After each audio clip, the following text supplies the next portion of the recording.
Some names in racing, they just mean winner. But every once in a while, a driver becomes a legend for what they do when the helmet comes off. Today, we're going to talk about the life of Greg Biffle, a true champion, a genuine hero, and a man whose story is just filled with incredible highs and, ultimately, a devastating tragedy. But here's the thing. This story, it tragically has to start at the end. Because on December 18th, 2025, the entire NASCAR world, and honestly well beyond it, was just completely shaken by some awful news. In a single moment, a champion, a hero, and his whole family were gone. So to really understand the final, heartbreaking chapter of Greg Biffle's life, we have to go back to that Thursday morning in Statesville, North Carolina. It all happened so fast. What should have been just another flight turned into an absolute catastrophe. At 10:06 in the morning, a Cessna jet owned by Biffle takes off, headed for Florida. But just minutes into the flight, something goes horribly wrong. The plane turns around, and by 10:20, it crashes right near the runway. 2 hours later, the FAA confirms what everyone feared: no survivors. And this is what's just so gut-wrenching. It wasn't just the loss of one famous person. It was 7 people.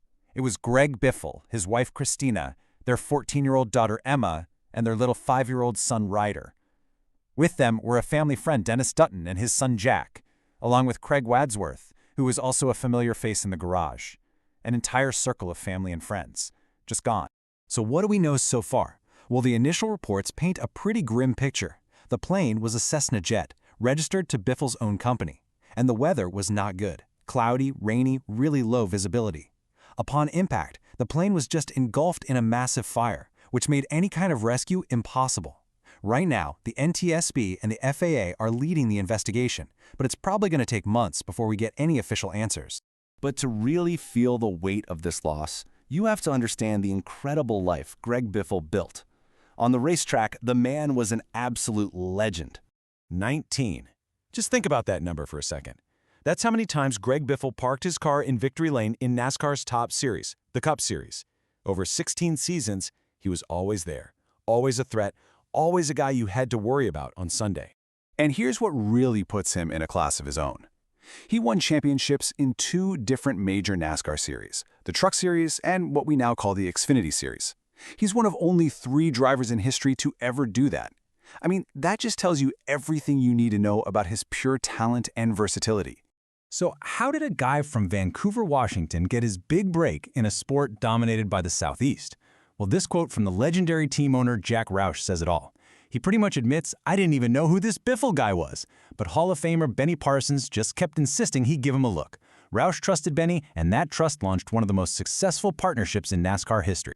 And boy, did it pay off. Just look at this resume. A Truck Series championship in 2000, an Xfinity Series championship in 2002. He was Rookie of the Year in both of those series. And then, in 2023, he got the ultimate honor, being named one of NASCAR's 75 greatest drivers. His spot in the history books was absolutely secure. But Biffle's legacy, it doesn't just stop at the finish line, not even close.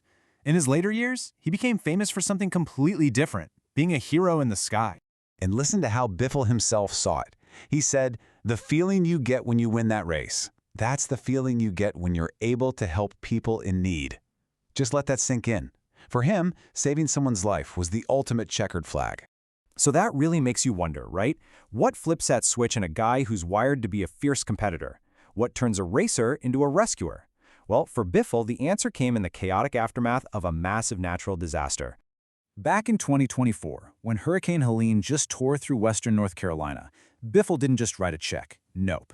He fired up his personal helicopter and got to work. He was flying these incredibly dangerous rescue routes into mountain towns that were completely cut off, airlifting people out and bringing in life-saving supplies.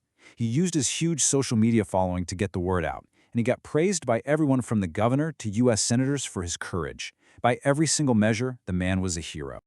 Okay, so we've talked about the champion and the hero, but to really get the full picture, we also have to touch on a more complicated and very public part of his life. And that was a messy legal battle that really became a big part of his story.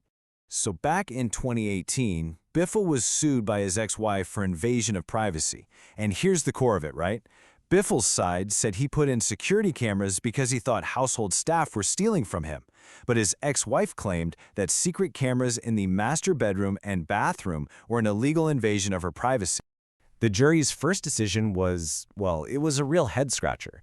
They found Biffle guilty of invasion of privacy, but they only awarded his ex-wife $1. A single dollar. It was a verdict that left pretty much everyone scratching their heads.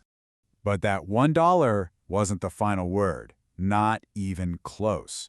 The case went to what's called a punitive phase, and the final judgment was way more significant. Biffle was ultimately ordered to pay over $250,000, which was the maximum amount allowed under a state cap in North Carolina. Now, you might be thinking, how is that a win? Well, Biffle's legal team saw that initial $1 award very differently. His lawyer argued that it, quote, sends a loud message that they don't believe there was wrongdoing. It was just a really complex and kind of strange legal outcome that added this whole other layer to his public life.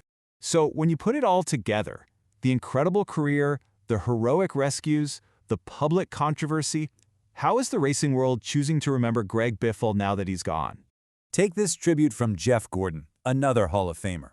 Gordon remembers all the countless tough battles they had on the track, but then he immediately says he was inspired by his tireless relief work. It really shows that dual respect Biffle earned, as a fierce competitor and as a good man.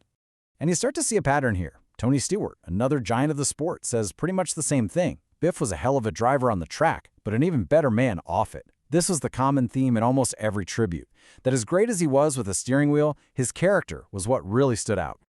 And it wasn't just his rivals. The official statement from NASCAR itself was crystal clear. They mentioned his championships, of course, but they put just as much, if not more, weight on his humanitarian work, saying flat out, his tireless work saved lives. I mean, what a legacy to leave behind. So in the end, we're left with this picture of a man who was so many things at once: a fierce champion, a celebrated hero, and yes, a figure in a public controversy. And it really all boils down to one final tough question for all of us. How do we remember a complex hero?